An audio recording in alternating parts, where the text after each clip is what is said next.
Hi guys, Michael Bell here. I'm essentially going to start this video pretty much with an apology. I put out my first video probably around a year ago now, maybe over a year, and kind of introduced myself and said, oh yeah, I'm going to start putting out some videos and some updates and kind of my different workflows and things I do in Pro Tools and working in Logic and sound design and all these kind of ideas. And for a number of reasons that essentially hasn't happened. But I'm planning to start doing that now. So to kind of reintroduce myself, as I said, my name's Michael Bell. I'm based in Surrey on the outskirts of London. For those of you who are not familiar with the UK. And I'm working at a company I've formed called Aurora Eclipse Productions with a whole bunch of folks. There's four of us now, including myself. And we're working essentially together as like a kind of a collaborative team, composing library tracks, and working kind of in many capacities to film, documentary, video game, animation, kind of anything you can throw at us really, to try and sort of add the best sonically, musically, sound, all that stuff, as well as possible. So essentially, I put together a kind of a video for the company the last couple of days, just showcasing kind of a lot of different work, and I had to go back to the first ever score I did, which was this one I've now actually got in front of you now. It was a short film called Francis that I did whilst I was in my second year at university, studying music production at the time. I had to come into the session essentially to export the score because it was peaking in the video session. I was using iMovie, and for some reason with certain videos I was having an audio problem where when it exported the actual file, the score with all the sound effects and everything was just distorting. I have no idea why. I think it's an iMovie specific problem. Anyway, I'm rambling. I will do that, by the way. I tend to just there's no structure to these videos. It is literally just me talking and going through my approach and that sort of thing. So anyway, this is kind of the first score I ever did back in 2011. This is the original session. Opened in Pro Tools 10 because it wouldn't work in 11. I'm actually very surprised that it opened at all. I was expecting half my plugins to not function, and I was kind of expecting the worst in that respect. But everything opened with the exception of a couple of reverbs. I was trialing back then an Oxford reverb, an Oxford limiter, which basically I don't have anymore. So we've lost reverberation on the intro, and I had a limiter on the a limiter anti-Rex. Not too sure what that's about. Limiting and then essentially limiting again through two separate plugins, but that's what I did at the time. So the film it was a short film. I think it's only probably around 3-4 minutes in length. This is kind of quite tricky to do, by the way. I use 3 screens, so this is coming over from my left screen. Here's the film itself, and then the mixer usually lives over here. But for this video, I'm going to put it here so we can just jump between the two quite quickly.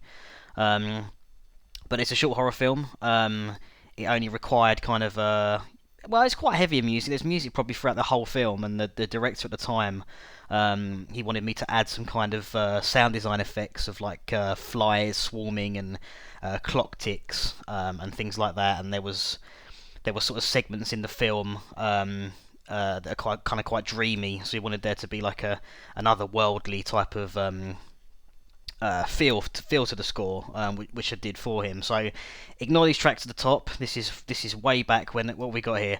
All my elements rendered for Stace.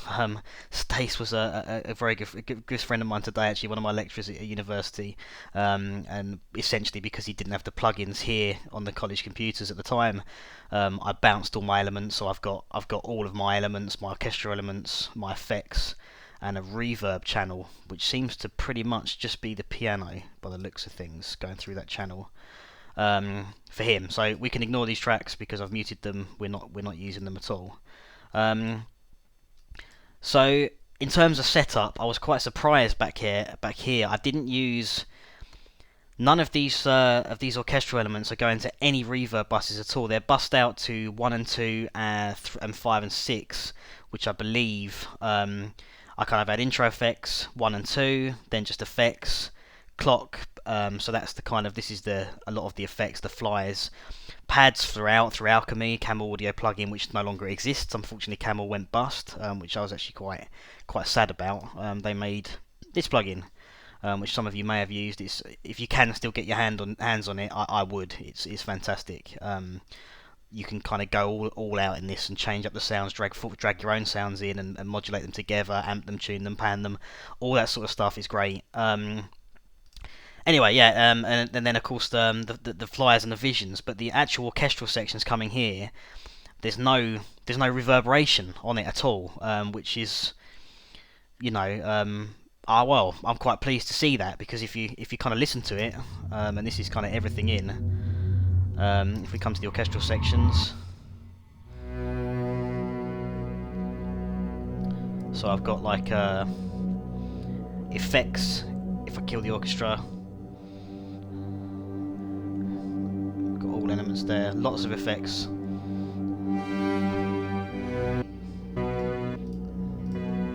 of course the orchestra itself. Everything's just coming here. So we've got strings here, block chords, which I don't do anymore particularly. They're very rigid, very to the line. Very basic bass notes.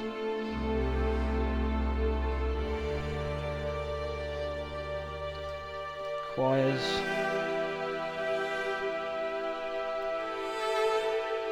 And solo cello with expression. So we're kind of double bowing.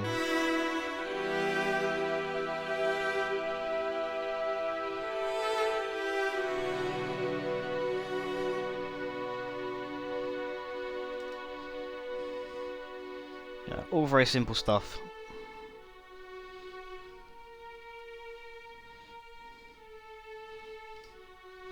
Just using the 11 emotional violins from East West.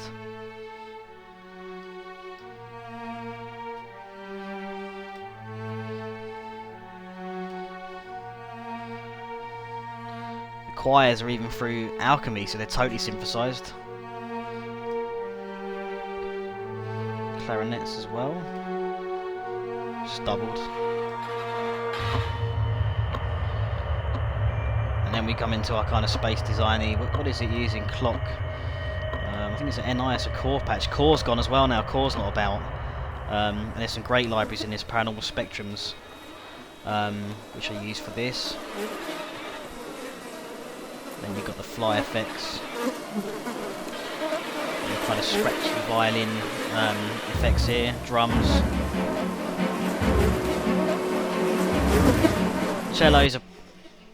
Cellos really, they're playing a very basic pattern on the cellos themselves.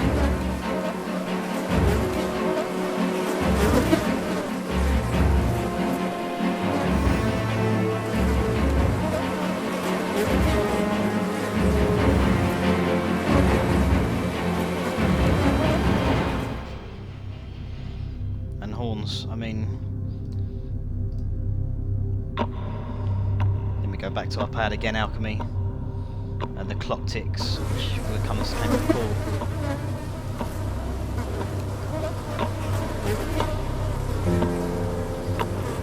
Sustained double basses. So this piano you're hearing was a lot more reverb at the time, because this is dead. We've got no reverb on it at all. This Oxford plugin, it was probably more.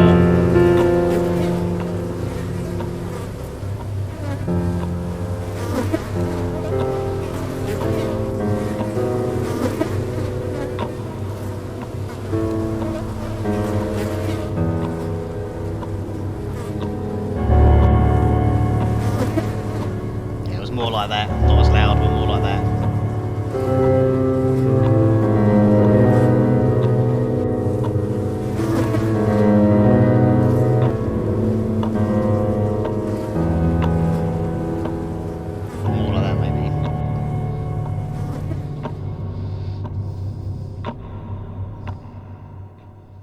So that, I mean, that essentially is the whole score. Nothing too kind of riveting, nothing too complicated. Lots of doubling, lots of kind of just emphasised notes in exactly the same range. If we look at this in kind of, I mean, if I bring up the whole, say if we mark all the tracks, and we select or we double click here, this is it. This is everything. So you know, it's here we've got a patch, some effects. You know, there's lots and lots and lots of doubling here. These are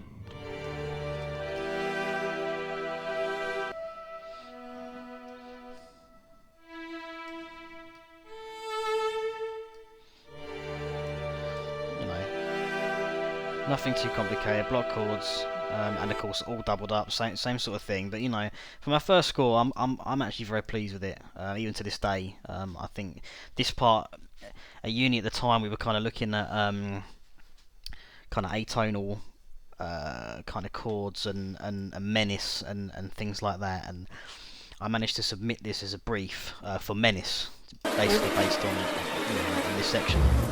So we got this to film.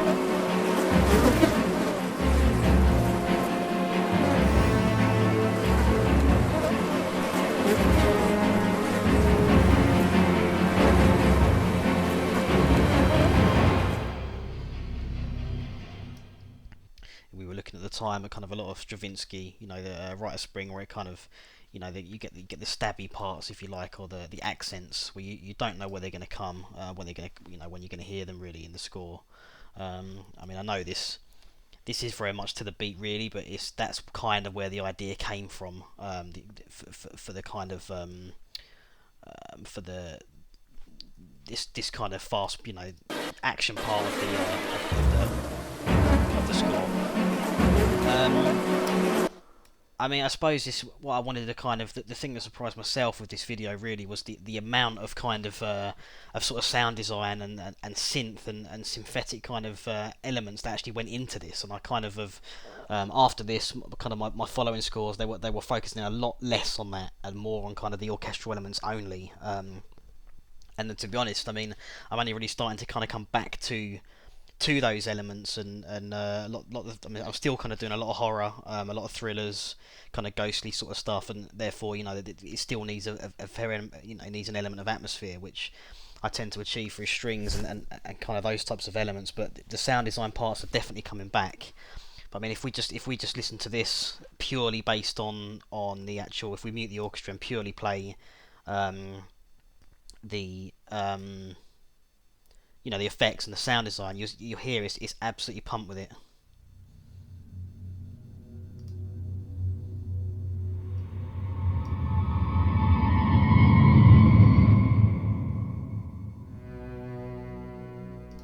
Sorry, ignore that cello there.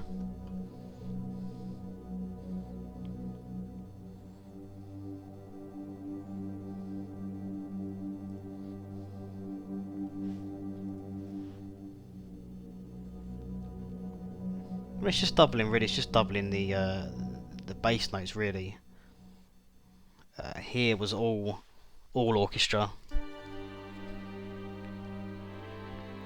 Yeah, no effects at all. But when we come to, if I mute the orchestra again, oh no, it's all orchestra, all choirs.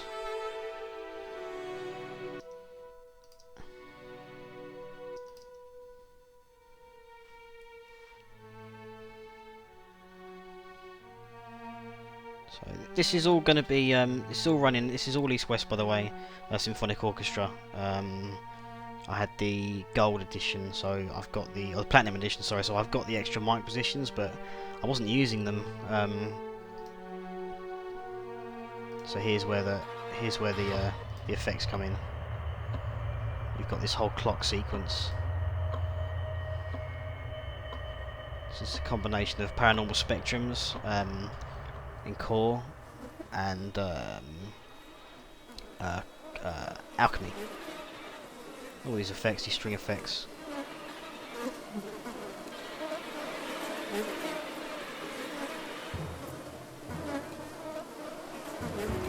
And it's all very orchestral.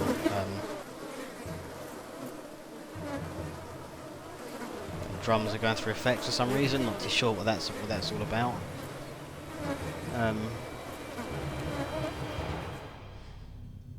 But yeah, that's how I essentially used to work. So Pro Tools, this probably was written in Pro Tools 8 or maybe 9. Obviously, it's open in 10 now. Very basic setup. Plugins on each track. No kind of no multis, no MIDI tracks going into one channel, which is something I do now. I've moved more into Contact, but I'll cover that in later videos. But I thought it'd be useful. I mean, it's a little bit kind of it's interesting for me to go back to my very first score and kind of see that, obviously there's been a lot of progression and things have changed. But it's interesting, I think, to go back to where you started and the ideas that you had and how you kind of built on things. I mean, I remember doing this opening section and I didn't know what to do. I literally had never really written a piece of music, really, to be honest, when I first started this.